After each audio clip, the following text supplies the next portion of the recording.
मैं ज्योति पोपली सरकारी senior secondary school खुशहाल सिंह वाला विखे बतौर साइंस मिस्टर्स तैनात हाँ। अज मैं तुहानू 8वीं जमात का 11वां पाठ बल अते दाब विच लैक्चर नंबर 3 करवाऊंगी। इस तो पहला तुसी मैनू कुछ प्रश्नों के उत्तर दिओ। सब तो पहला है बल की चीज़, बल की है? हाँ जी दसो, बल की है? किसी भी वस्तु नू खिंचना या धक्का देना बल अखवांदा है। जी हाँ, जदों असीं किसी भी वस्तु नू खिंचते हाँ, किसी भी वस्तु ते धक्का लगाने हाँ, तां इसदा की अर्थ है कि असीं उस वस्तु ते बल लगा रहे हैं। हुण तुसीं मैनूं दसो कि जदों एक क्रिकेटर क्रिकेट की बॉल नूं बैट नाल हिट करता है तां तुहानूं की परिवर्तन दिखाई दिंदे हैं? हाँ जी दसो, की परिवर्तन दिखाई दिंदे हैं? हाँ जी, जदों बैट नाल गेंद नूं की कीता जांदा है तां गेंद दी दिशा बदलती है अते गेंद दी चाल भी बदलती है। बिल्कुल सही, उसकी स्पीड भी बदल जाती है, उसकी दिशा भी बदल जाती है।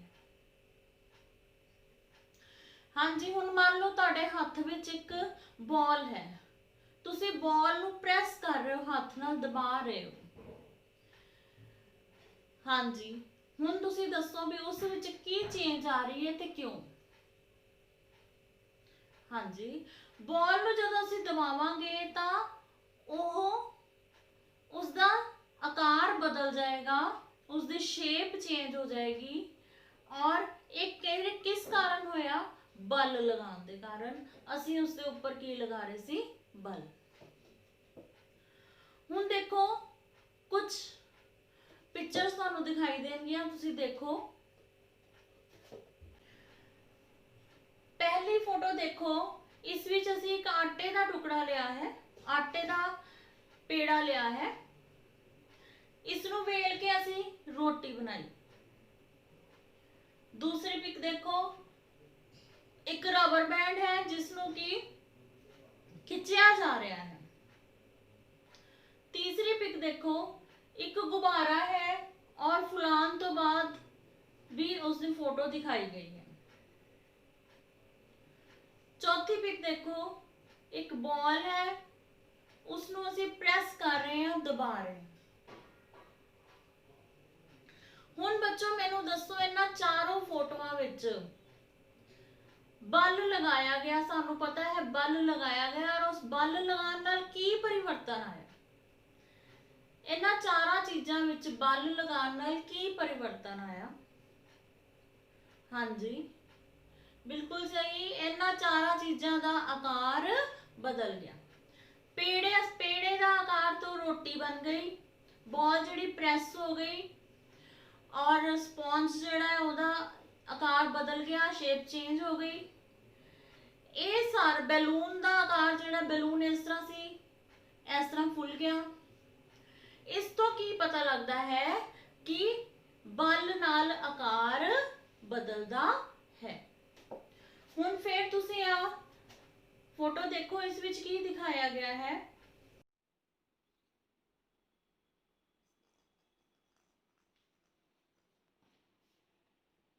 हाँ जी, असीं एक बॉल नूं रेड़ना शुरू किया। बॉल पहला किहड़ी अवस्था सी? विराम अवस्था च। फिर किहड़ी अवस्था च आ गई? गति विच। दूसरा, जदों साइकिल चलना शुरू होता है तो साइकिल पहला किहड़ी अवस्था च हुंदा है? विराम अवस्था च। उस तो बाद ओह गति की अवस्था च आ जाता है। इस तरह ही जे असी कोई बुक जिहड़ी है टेबल ते घड़ीस रहे हाँ, तो बुक पहला किहड़ी अवस्था च सी? विराम अवस्था च। फिर किहड़ी अवस्था च आ गई? गति की अवस्था च। हाँ जी, इन्हां सारियां वस्तुओं ते आपां बल लगाया। बॉल ते बल लगाया, असी बुक ते बल लगाया, साइकिल ते बल लगाया, ते फिर की परिवर्तन आया उस विच? उस दी विराम अवस्था तो गति दी अवस्था आ गई। बल लगाउण नाल विराम अवस्था गति विच बदल जाती है। हुण फिर देखो,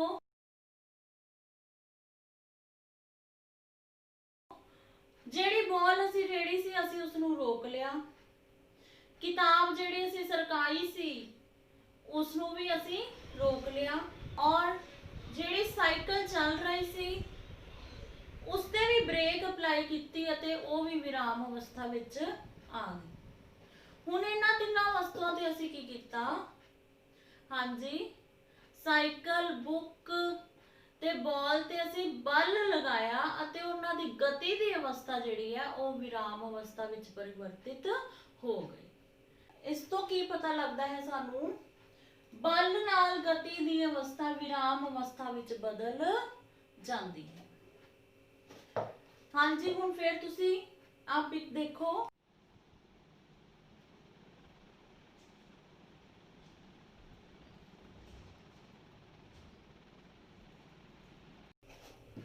ਹਾਂਜੀ ਇਸ ਵਿੱਚ ਕੀ ਹੈ ਕਿ ਇੱਕ ਮੁੰਡਾ ਜਿਹੜਾ ਟਾਇਰ ਨੂੰ ਇੱਕ ਛੜੀ ਨਾਲ ਬਾਰ-ਬਾਰ ਹਿੱਟ ਕਰ ਰਿਹਾ ਹੈ, ਔਰ ਜਿੰਨੀ ਤੇਜ਼ ਉਹ ਹਿੱਟ ਕਰਦਾ ਜਾ ਰਿਹਾ ਉਨੀ ਤੇਜ਼ ਜਿਹੜਾ ਟਾਇਰ ਚੱਲਦਾ ਜਾ ਰਿਹਾ। ਤੇ ਇਸ ਦਾ ਕੀ ਮਤਲਬ ਹੈ ਕਿ ਜਦੋਂ ਛੜੀ ਨਾਲ ਹਿੱਟ ਕਰਦਾ ਹੈ ਤਾਂ ਉਹ ਕੀ ਲਗਾ ਰਿਹਾ ਹੈ? ਬਲ, ਅਤੇ ਟਾਇਰ ਤੇਜ਼-ਤੇਜ਼ ਚੱਲਣਾ ਸ਼ੁਰੂ ਹੋ ਜਾਂਦਾ ਹੈ। ਮਤਲਬ ਕੀ ਬਦਲ ਰਿਹਾ ਹੈ? ਉਸਦੀ ਚਾਲ, ਹਾਂਜੀ, ਸਪੀਡ। ਇਸ ਤੋਂ ਕੀ ਪਤਾ ਲੱਗਦਾ ਹੈ ਕਿ ਬਲ ਲਗਾਉਣ ਨਾਲ ਵਸਤੂ ਦੀ ਚਾਲ ਵੀ ਬਦਲਦੀ ਹੈ। ਇਸੇ ਤਰ੍ਹਾਂ ਸਾਈਕਲ ਹੈ। ਸਾਈਕਲ ਤੁਸੀਂ ਚਲਾ ਰਹੇ ਹੋ, ਬਹੁਤ ਤੇਜ਼-ਤੇਜ਼ ਤੁਸੀਂ ਪੈਡਲ ਮਾਰਨੇ ਸ਼ੁਰੂ ਹੋ ਗਏ ਤਾਂ ਫਿਰ ਸਾਈਕਲ ਵੀ ਕਿਵੇਂ ਚੱਲੇਗੀ? ਤੇਜ਼ ਚੱਲੇਗੀ। ਹੁਣ ਜਦੋਂ ਤੁਸੀਂ ਤੇਜ਼ ਪੈਡਲ ਮਾਰ ਰਹੇ ਸੀਗੇ ਤਾਂ ਉਦੋਂ ਕੀ ਸੀ? ਬਲ ਜ਼ਿਆਦਾ ਲਗਾ ਰਹੇ ਸੀ, ਤਾਂ ਬਲ ਲਗਾਉਣ ਨਾਲ ਉਸਦੀ ਚਾਲ ਬਦਲ ਗਈ।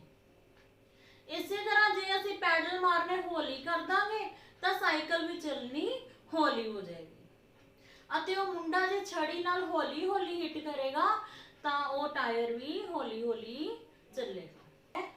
ਇਸ ਤੋਂ ਕੀ ਪਤਾ ਲੱਗਦਾ ਹੈ ਕਿ ਬਲ ਲਗਾਉਣ ਨਾਲ ਵਸਤੂ ਦੀ ਚਾਲ ਵਿੱਚ ਪਰਿਵਰਤਨ ਆਉਂਦਾ ਹੈ। ਹੁਣ ਦੇਖੋ, ਜਦੋਂ ਤੁਸੀਂ ਬੈਡਮਿੰਟਨ ਰੈਕੇਟ ਨਾਲ ਸ਼ਟਲ ਨੂੰ ਹਿੱਟ ਕਰਦੇ ਹੋ, ਸ਼ਟਲ ਤੁਹਾਡੇ ਵੱਲ ਆ ਰਹੀ ਹੈ, ਤੁਸੀਂ ਅੱਗੋਂ ਬੈਡਮਿੰਟਨ ਰੈਕੇਟ ਨਾਲ ਉਹਨੂੰ ਹਿੱਟ ਕੀਤਾ ਤਾਂ ਸ਼ਟਲ ਦੀ ਕੀ ਚੇਂਜ ਹੋ ਜਾਂਦੀ ਹੈ? ਹਾਂਜੀ, ਸ਼ਟਲ ਦੀ ਦਿਸ਼ਾ ਬਦਲ ਜਾਂਦੀ ਹੈ। ਸ਼ਟਲ ਤੁਹਾਡੇ ਪਾਰਟਨਰ ਵਾਲੇ ਸਾਈਡ ਜਾਣਾ ਸ਼ੁਰੂ ਹੋ ਜਾਂਦੀ ਹੈ। ਜਦੋਂ ਅਸੀਂ ਬੈਡਮਿੰਟਨ ਰੈਕੇਟ ਨਾਲ ਹਿੱਟ ਕੀਤਾ ਤਾਂ ਅਸੀਂ ਕੀ ਲਗਾਇਆ? ਬਲ ਲਗਾਇਆ, ਅਤੇ ਕੀ ਚੇਂਜ ਹੋਇਆ? ਉਸਦੀ डायरेक्शन चेंज हुई, दिशा बदली। ठीक है, भाव बल नाल वस्तु की दिशा विच परिवर्तन आंदा है।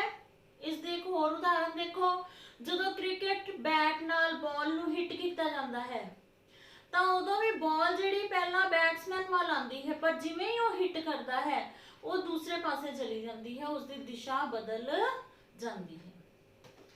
ਤਾਂ ਇਸ ਤੋਂ ਕੀ ਪਤਾ ਲੱਗਦਾ ਹੈ ਕਿ ਬਲ ਨਾਲ ਵਸਤੂ ਦੀ ਦਿਸ਼ਾ ਬਦਲ ਜਾਂਦੀ ਹੈ। ਦੇਖੋ, ਹੁਣ ਅਸੀਂ ਆ 5 ਪੁਆਇੰਟ ਪੜ੍ਹੇ ਹੈ। ਬਲ ਨਾਲ ਵਸਤੂ ਦਾ ਆਕਾਰ ਬਦਲਦਾ ਹੈ, ਵਿਰਾਮ ਅਵਸਥਾ ਗਤੀ ਵਿੱਚ ਬਦਲ ਜਾਂਦੀ ਹੈ, ਗਤੀ ਦੀ ਅਵਸਥਾ ਵਿਰਾਮ ਅਵਸਥਾ ਵਿੱਚ ਬਦਲ ਜਾਂਦੀ ਹੈ, ਬਲ ਨਾਲ ਕਿਸੇ ਵਸਤੂ ਦੀ ਚਾਲ ਵਿੱਚ ਪਰਿਵਰਤਨ ਆਉਂਦਾ ਹੈ, ਅਤੇ ਬਲ ਨਾਲ ਵਸਤੂ ਦੀ ਦਿਸ਼ਾ ਵੀ ਬਦਲ ਜਾਂਦੀ ਹੈ। ਇਹ ਕੀ ਸੀ? ਇਹ ਸਭ ਕੁਝ ਕਿਉਂ ਹੋਇਆ? ਬਲ ਲਗਾਉਣ ਨਾਲ ਹੋਇਆ। ਇਹਦਾ ਮਤਲਬ ਜੋ ਵੀ ਅਸੀਂ ਆ ਪੜਿਆ, ਇਹ ਸਭ ਕੁਝ ਕੀ ਹੈ? ਇਹ ਹਨ ਬਲ ਦੇ ਪ੍ਰਭਾਵ। ਇਹ ਸਭ ਕੁਝ ਕੀ ਹਨ? ਬਲ ਦੇ ਪ੍ਰਭਾਵ। ਜਦੋਂ ਅਸੀਂ ਕਿਸੇ ਵੀ ਵਸਤੂ ਤੇ ਬਲ ਲਗਾਵਾਂਗੇ ਤਾਂ ਆ ਪ੍ਰਭਾਵ ਸਾਨੂੰ ਦਿਖਣਗੇ। ਹਾਂਜੀ, ਹੁਣ ਦੇਖੋ ਆਪਾਂ ਕੀ ਕੀ ਦੇਖਿਆ ਇਹਦੇ ਚ ਕਿ ਵਸਤੂ ਦਾ ਆਕਾਰ ਬਦਲਦਾ ਹੈ, ਵਿਰਾਮ ਅਵਸਥਾ ਗਤੀ ਬਦਲ ਜਾਂਦੀ ਹੈ, ਗਤੀ ਵਿੱਚ ਬਦਲ ਜਾਂਦੀ, ਗਤੀ ਦੀ ਅਵਸਥਾ ਵਿਰਾਮ ਅਵਸਥਾ ਵਿੱਚ ਬਦਲ ਜਾਂਦੀ ਹੈ। ਵੱਖ-ਵੱਖ ਤਰ੍ਹਾਂ ਦੇ ਅਸੀਂ ਉਦਾਹਰਨਾਂ ਦੇਖੀਆਂ।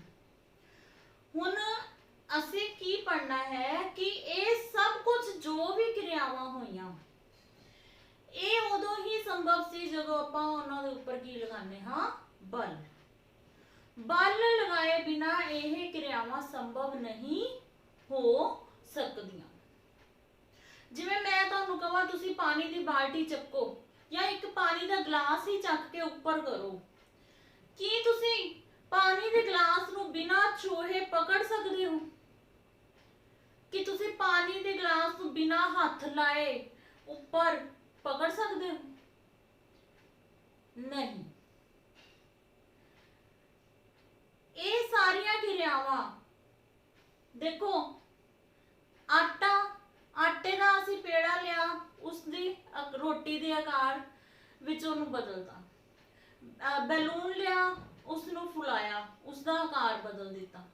स्पॉन्ज नूं असीं निचोड़िया, उसका आकार बदल दिता। चलदी हुई बॉल नूं असीं रोकिया या रुकी हुई साइकिल नूं असीं चलाया, कि ये सारियां क्रियावां असीं इन्हां वस्तुआं नूं छूहे बिना कर सकदे सी? बिना आटे नूं छूहे असीं उसका आकार बदल सकदे सी? बिना बैलून नूं पकड़े असीं उसका आकार बदल सकदे सी? नहीं। किसी भी वस्तु नूं छूहे बिना, पकड़े बिना असीं उसते बल नहीं लगा सकते। इसका की मतलब है, बल लगाने लई संपर्क विच आना जरूरी है। जदों असीं आटे दे पेड़े नूं पकड़िया, असीं इस दे संपर्क विच आए। जदों असीं पानी दे गिलास नूं पकड़िया, असीं इस गिलास दे संपर्क विच आए।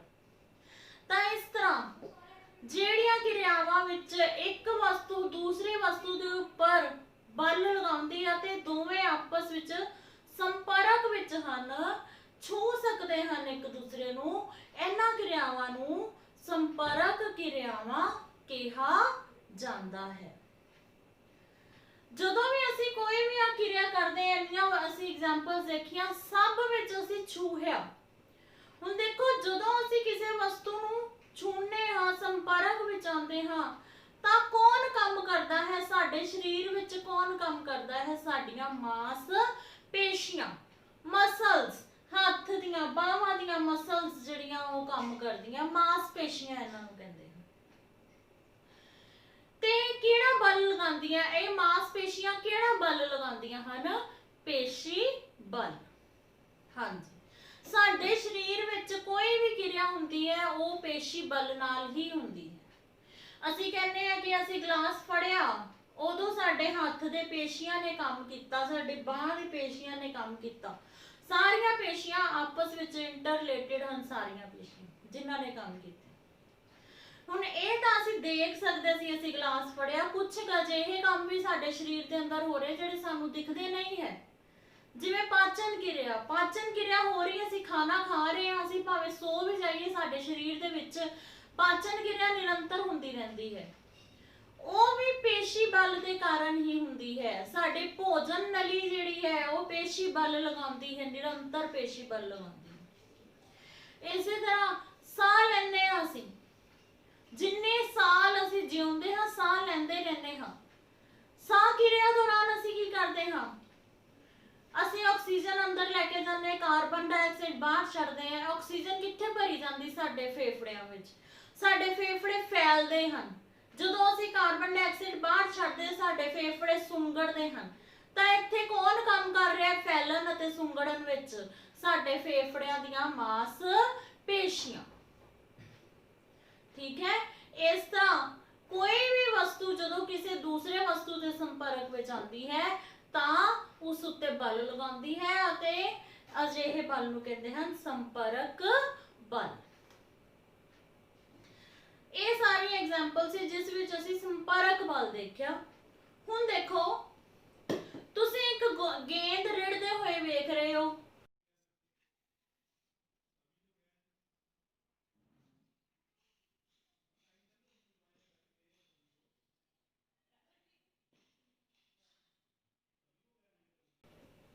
हाँ जी, गेंद रिड़ते हुए वेख रहे हो, गेंद रिड़दी पई है हौली हौली हौली हौली, की देखोगे तुसी? हाँ जी, बिल्कुल सही, गेंद रिड़दी रिड़दी अपने आप रुक जाएगी। इसी तरह एक्टिवा चला रहे सी तुसी, एक्टिवा दी स्पीड घट कीती, फिर तुसी ओहदा इंजन बंद कर दिता, हौली हौली की होएगा? एक्टिवा भी चलदी चलदी रुक जाएगा। तुसी एक बेड़ी विच बैठे हो, बोट विच बैठे हो, चप्पू चला रहे हो तुसी कंटिन्यूअसली, हौली हौली तुसी चप्पू चलाने बंद कर दिते, की होएगा? हाँ जी, बेड़ी रुक जाएगी। हुणे मैं तुहानूं दस्सिया कि संपर्क विच जदों कोई वस्तु आंदी दूसरी वस्तु ते बल लगदा है, उसकी विराम अवस्था गति च बदल जाती है, जब गति की अवस्था विराम च बदल जाती है। हुण देखो बॉल जिहड़ी है गति की अवस्था च सी, रिड़दी पई सी, हौली हौली जिहड़ी है वो रिड़ना बंद हो गई ते वो विराम अवस्था विच आ गई। पर आपां तां किसी चीज़ नूं नहीं वेखिया, उस उत्ते कोई बल लगा रहा सी या किसी ने फड़ के उस बॉल नूं रोकिया सी। फिर किसने बल लगाया? बॉल तो किसी वस्तु के संपर्क च नहीं आई, किसने बल लगाया? हाँ जी बिल्कुल सही, बल उसते जिहड़ा लग्या वो सानू नहीं दिख रहा सी। वो केड़ा बल सी? रगड़ बल। केड़ा बल सी? रगड़ बल। वो हवा लगा रही सी, वो धरती लगा रही सी। हाँ जी, देखो जदों भी कोई वस्तु एक वस्तु के उपर इस तरह सरकती है तां दोनों वस्तुओं की सतहावां विच अनियमिततावां हुंदियां हन, जिहड़ियां एक दूजे विच धस जांदियां हन। जदों गति बहुत तेज हुंदी है, चाल तेज हुंदी है, तो अनियमिततावां नूं एक दूजे विच धसन दा मौका नहीं मिलदा।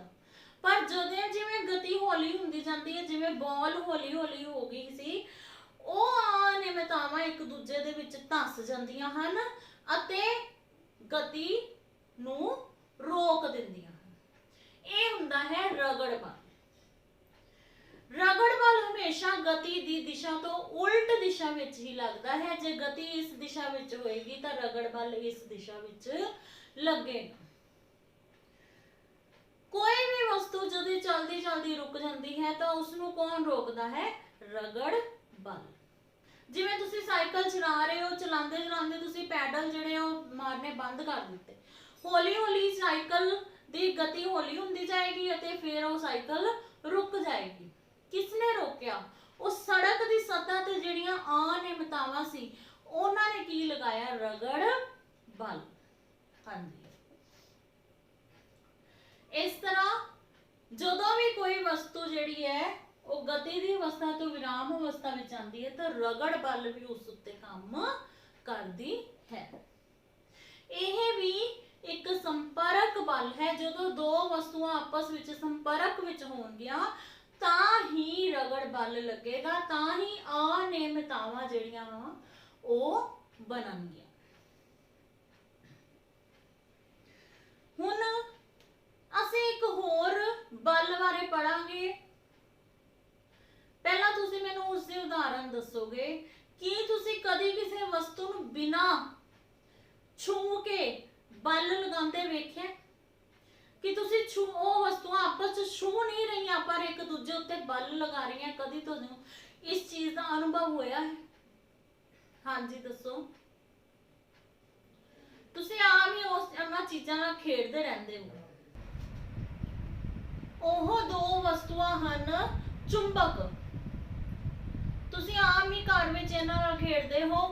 तुसी जदों चुंबकां नाल खेडदे हो तुसी देखदे हो कि जदों असीं दो सिरिਆਂ ਨੂੰ आपस ਵਿੱਚ ਲੈ ਕੇ ਆਨੇ ਆ ਜਾਂ ਤਾਂ ਉਹ ਇੱਕ ਦੂਸਰੇ ਤੋਂ ਦੂਰ ਜਾਂਦੇ ਹਨ ਅਤੇ ਜੇ ਸਿਰਾ ਬਦਲ ਦਈਏ ਤਾਂ ਇੱਕ ਦੂਜੇ ਦੇ ਨੇੜੇ ਇਸ ਤਰ੍ਹਾਂ ਚਿਪਕ ਜਾਂਦੇ ਹਨ।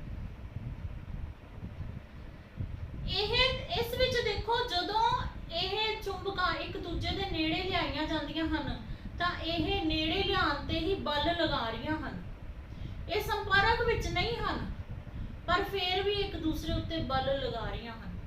जे दूसरा सिरा करिए तो आ देखो आकर्षित कर रहा है। ये आकर्षित इत्थों ही करना शुरू कर देता है जदों ये संपर्क विच नहीं है। हुण आकर्षित करना मतलब कि बल लगाना, इसका मतलब है बिना संपर्क विच आए ही बल लगा रही हैं एक दूसरे उत्ते। अजिहा बल ਜਿਹੜੇ कि वस्तुओं के बिना संपर्क विच आए ही एक वस्तु दूसरे ऊपर लगाती है, इसको कहते हैं असंपर्क बल। इस विच चुंबकी बल तुसी देख लिया, इस दी एक किरिया तुसी देखो, इस किरिया विच असीं 3 पेन लए हन ਅਤੇ इस दे उपर एक आ मैगनेट रखी है, चुंबक रखी है, इस ते N लिखा है, इधर S लिखा है। इसका मतलब ये उत्तरी ध्रुव है, ये दक्षिणी ध्रुव है। इसे तरह एक होर मैगनेट साडे कोल है, इस ते N है, मतलब नॉर्थ, ये उत्तरी ध्रुव है, ये दक्षिणी ध्रुव है। जदों असीं इस मैगनेट नूं इस दे नेड़े लैके जांदे हाँ, तुसीं ध्यान नाल वेख सकते हो, असीं हले नेड़े लैके गए हाँ, असीं उसके संपर्क विच नहीं आए, पर दूसरा मैगनेट पिछे वाल जा चुका है। दोबारा देख सकते हो,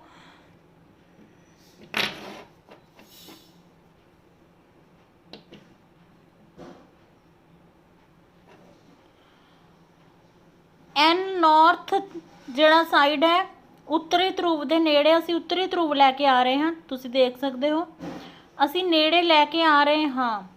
नेड़े लिआंदे लिआंदे ही यह पिछे वाल खिसक जाता है।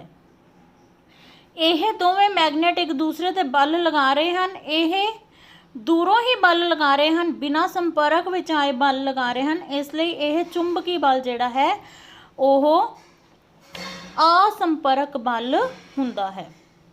इसे तरह जे असीं इसका सिरा बदल दईए, असीं इधरले पासे दक्षिणी ध्रुव रख दिता है, हुण असीं इस दे नेड़े उत्तरी ध्रुव लैके जा रहे हैं।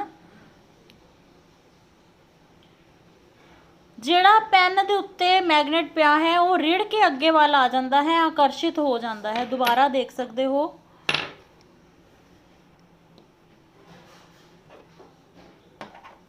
साउथ दे नेड़े असीं नॉर्थ लैके आ रहे हाँ, यह रिड़ के अगे वाल आकर्षित हो जाता है बिना संपर्क विच आए। इस तरह चुंबकी बल असंपर्क बल हुंदा है।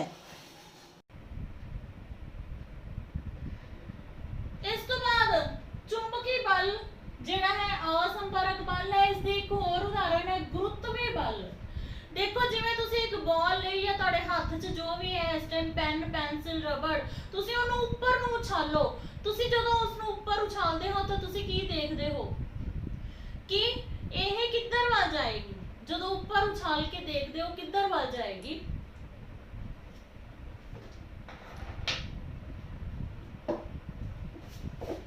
जदों उपर उछाल के देखदे हो ये किधर वल जाएगी। हाँ जी, ये हेठा वाल आंदी है। कोई भी वस्तु असीं उपर उछालदे हो हेठा वाल आंदी है। कौन खिंच रहा है इसनूं हेठा वाल, किस वाल जा रही है वस्तु अपने आप? हाँ जी, धरती वाल। धरती जिहड़ी है हर वस्तु नूं अपने वाल खिंच के रखदी है बिना संपर्क कीते ही। जिवें असीं वस्तु उपर सुट्टी, ये उपर जदों सी उदों भी धरती ने इसनूं खिंचना शुरू कर दिता बिना इस दे नाल जुड़े, बिना इसनूं छोहे। तां ये धरती किहड़ा बल लगा रही है? गुरुत्वी बल।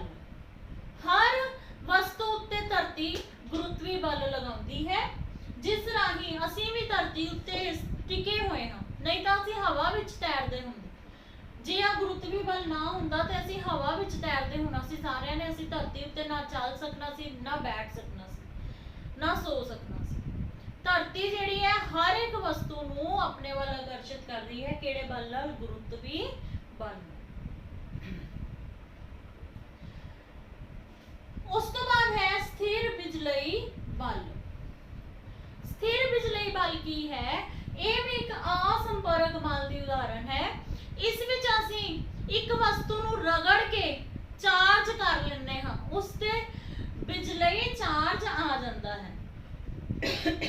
ਅਤੇ उस चार्जित वस्तु नूं जदों असीं किसी होर चार्जित या अनचार्जित वस्तु कोल लैके जांदे हां तां ਇਹ ਇੱਕ ਦੂਜੇ ਨੂੰ ਆਕਰਸ਼ਿਤ ਕਰਦੇ ਹਨ, ਤਾਂ ਇਸ ਨੂੰ ਕਹਿੰਦੇ ਹਨ ਸਥਿਰ ਬਿਜਲਈ ਬਲ।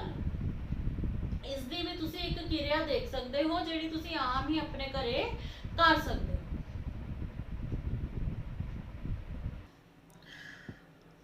ਅਸੀਂ ਇਸ ਕਿਰਿਆ ਵਿੱਚ ਕਾਗਜ਼ ਦੇ ਬਹੁਤ ਬਰੀਕ ਟੁਕੜੇ ਲਏ ਹਨ ਅਤੇ ਇੱਕ ਪੈਨ ਲਿਆ ਹੈ, ਇੱਕ ਫੋਮ ਲਈ ਹੈ ਅਸੀਂ ਇਸ ਫੋਮ ਦੇ ਟੁਕੜੇ ਤੇ ਪੈਨ ਤੇ ਬਹੁਤ ਜ਼ੋਰ ਕੇ ਪੈਨ ਨੂੰ ਇਸ ਤਰ੍ਹਾਂ ਰਗੜਾਂਗੇ। ਜਦੋਂ ਅਸੀਂ ਰਗੜਦੇ ਹਾਂ ਤਾਂ ਇਸ ਪੈਨ ਵਿੱਚ ਸਥਿਰ ਬਿਜਲਈ ਬਲ ਉਤਪੰਨ ਹੋ ਜਾਂਦਾ ਹੈ। ਜਦੋਂ ਇਸ ਰਗੜੇ ਹੋਏ ਪੈਨ ਨੂੰ ਅਸੀਂ ਕਾਗਜ਼ ਦੇ ਟੁਕੜਿਆਂ ਦੇ ਕੋਲੇ ਲੈ ਕੇ ਜਾਂਦੇ ਹਾਂ ਤਾਂ ਤੁਸੀਂ ਦੇਖੋਗੇ ਕੀ ਹੋਏਗਾ। ਤੁਸੀਂ ਦੇਖ ਸਕਦੇ ਹੋ ਇਹ ਕਾਗਜ਼ ਦੇ ਟੁਕੜੇ ਪੈਨ ਉੱਤੇ ਚਿਪਕ ਚੁੱਕੇ ਹਨ। ਇਹ ਕਾਗਜ਼ ਦੇ ਟੁਕੜੇ ਪੈਨ ਉੱਤੇ ਕਿਉਂ ਚਿਪਕੇ ਹਨ? ਕਿਉਂਕਿ ਪੈਨ ਵਿੱਚ ਕੀ ਉਤਪੰਨ ਹੋ ਗਿਆ ਸੀ? ਸਥਿਰ ਬਿਜਲਈ ਬਲ। ਜਿਵੇਂ ਹੀ ਅਸੀਂ ਪੈਨ ਨੂੰ ਕਾਗਜ਼ ਦੇ ਟੁਕੜਿਆਂ ਦੇ ਕੋਲ ਲੈ ਕੇ ਜਾਂਦੇ ਹਨ, ਇਹ ਟੁਕੜੇ ਆਪਣੇ ਆਪ ਆਕਰਸ਼ਿਤ ਹੋ ਜਾਂਦੇ ਹਨ। ਅਸੀਂ ਸੰਪਰਕ ਵਿੱਚ ਨਹੀਂ ਲਿਆਂਦੇ, ਪੈਨ ਨੂੰ ਕਾਗਜ਼ ਦੇ ਸੰਪਰਕ ਵਿੱਚ ਲਿਆਏ ਬਿਨਾਂ ਹੀ ਇਹ ਟੁਕੜੇ ਆਕਰਸ਼ਿਤ ਹੋ ਜਾਂਦੇ ਹਨ। ਇਸ ਕਰਕੇ ਇਹ ਅਸੰਪਰਕ ਬਲ ਦੀ ਉਦਾਹਰਨ ਹੈ।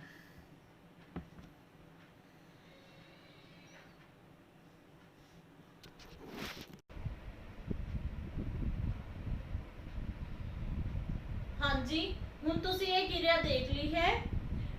ਇਸ ਵਿੱਚ ਜਿਹੜਾ ਪੈਨ ਸੀ ਉਹ ਜਦੋਂ ਅਸੀਂ ਉਸ ਨੂੰ ਫੋਮ ਉੱਤੇ ਰਬ ਕੀਤਾ, ਰਗੜਿਆ ਤਾਂ ਉਹ ਚਾਰਜਿਤ ਹੋ ਗਿਆ, ਪਰ ਕਾਗਜ਼ ਦੇ ਟੁਕੜੇ ਅਨਚਾਰਜਿਤ ਸਨ। ਜਦੋਂ ਚਾਰਜਿਤ ਪੈਨ ਨੂੰ ਅਸੀਂ ਅਨਚਾਰਜਿਤ ਟੁਕੜਿਆਂ ਕੋਲ ਲੈ ਕੇ ਗਏ ਤਾਂ ਉਹ ਟੁਕੜੇ ਉਸ ਵੱਲ ਆਕਰਸ਼ਿਤ ਹੋਣ ਲੱਗ ਗਏ। ਕਿਹੜੇ ਬਲ ਨਾਲ? ਸਥਿਰ ਬਿਜਲਈ ਬਲ ਨਾਲ। ਅਤੇ ਪੈਨ ਤੇ ਕਾਗਜ਼ ਦੇ ਟੁਕੜੇ ਆਪਸ ਵਿੱਚ ਸੰਪਰਕ ਵਿੱਚ ਨਹੀਂ ਸਨ, ਇਸ ਲਈ ਇਹ ਕਿਸ ਦੀ ਉਦਾਹਰਨ ਹੈ? ਅਸੰਪਰਕ ਬਲ। ਇਸ ਦੀ ਅਸੀਂ ਇੱਕ ਹੋਰ ਕਿਰਿਆ ਦੇਖਦੇ ਹਾਂ। ਇਸ ਲਈ ਤੁਸੀਂ ਇਹ ਸਮਾਨ ਲੈਣਾ ਹੈ। ਪਾਈਪ ਦੇ ਵਿੱਚ ਅਸੀਂ ਛੇਕ ਕਰਾਂਗੇ। ਸਾਰੀਆਂ ਪਾਈਪਾਂ ਦੇ ਵਿੱਚ ਇਸ ਤਰ੍ਹਾਂ ਅਸੀਂ ਛੇਕ ਕਰ ਲਾਂਗੇ। ਇਹਨਾਂ ਛੇਕਾਂ ਦੇ ਵਿੱਚੋਂ ਧਾਗਾ ਕੱਢ ਕੇ ਉਸ ਦੀ ਗੰਢ ਬੰਨ੍ਹ ਲਵਾਂਗੇ। ਹਰੇਕ ਪਾਈਪ ਦੇ ਵਿੱਚ ਹੀ ਅਸੀਂ ਇਸ ਤਰ੍ਹਾਂ ਕਰਾਂਗੇ। ਤੁਸੀਂ ਦੇਖ ਸਕਦੇ ਹੋ ਸਾਰੀਆਂ ਪਾਈਪਾਂ ਦੇ ਵਿੱਚ ਅਸੀਂ ਛੇਕ ਕਰਕੇ ਧਾਗੇ ਕੱਢ ਲਏ ਹਨ। ਇਸ ਨੂੰ ਇਕੱਠਾ ਕਰਕੇ ਧਾਗਿਆਂ ਦਾ ਸੁਤੰਤਰ ਸਿਰਾ ਜਿਹੜਾ ਆਪਣੇ ਹੱਥ 'ਚ ਫੜ ਕੇ ਉਸ ਦੀ ਅਸੀਂ ਗੰਢ ਬੰਨ੍ਹ ਲਵਾਂਗੇ।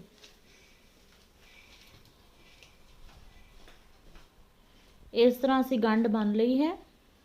ਹੁਣ ਪਾਈਪਾਂ ਨੂੰ ਇਕੱਠਾ ਕਰਕੇ ਅਸੀਂ ਇੱਕ ਕੱਪੜੇ ਨਾਲ ਰਗੜਾਂਗੇ।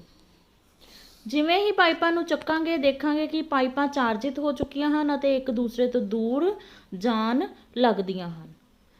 ਕਿਉਂਕਿ ਇਹਨਾਂ ਤੇ ਸਮਾਨ ਚਾਰਜ ਆਇਆ ਹੈ, ਇਸ ਲਈ ਇਹ ਸਮਾਨ ਚਾਰਜ ਇੱਕ ਦੂਸਰੇ ਤੋਂ ਦੂਰ ਜਾ ਰਿਹਾ ਹੈ। ਜੇ ਅਸੀਂ ਇਸ ਦੇ ਨੇੜੇ ਆਪਣਾ ਹੱਥ ਕਰਾਂਗੇ ਤਾਂ ਇਹ ਸਾਡੇ ਹੱਥ ਵੱਲ ਆਕਰਸ਼ਿਤ ਹੋ ਜਾਣਗੀਆਂ। ਇਹ ਕਿਉਂ ਹੋ ਰਿਹਾ ਹੈ? ਕਿਉਂਕਿ ਇਹਨਾਂ ਵਿੱਚ ਸਥਿਰ ਬਿਜਲਈ ਚਾਰਜ ਆ ਚੁੱਕਾ ਹੈ, ਜਿਹੜਾ ਕਿ ਅਸੰਪਰਕ ਬਲ ਦੀ ਇੱਕ ਉਦਾਹਰਨ ਹੈ। ਇਸ ਤਰ੍ਹਾਂ ਅਸੀਂ ਕੱਪੜੇ ਨਾਲ ਰਗੜਾਂਗੇ। ਜਿਵੇਂ ਹੀ ਕੱਪੜੇ ਨਾਲ ਰਗੜਾਂਗੇ, ਰਗੜ ਦੇ ਕਾਰਨ ਇਹਨਾਂ ਵਿੱਚ ਸਥਿਰ ਬਿਜਲਈ ਚਾਰਜ ਉਤਪੰਨ ਹੋ ਜਾਏਗਾ, ਜੋ ਕਿ ਸਮਾਨ ਹੈ। ਇਸ ਕਾਰਨ ਇਹ ਇੱਕ ਦੂਸਰੇ ਤੋਂ ਦੂਰ ਜਾਣ ਲੱਗ ਜਾਣਗੀਆਂ। ਇਹ ਇੱਕ ਸਥਿਰ ਬਿਜਲਈ ਚਾਰਜ ਸਟੈਟਿਕ ਇਲੈਕਟ੍ਰਿਸਿਟੀ ਦੀ ਬਹੁਤ ਵਧੀਆ ਉਦਾਹਰਨ ਹੈ, ਜੋ ਕਿ ਅਸੰਪਰਕ ਬਲ ਹੈ।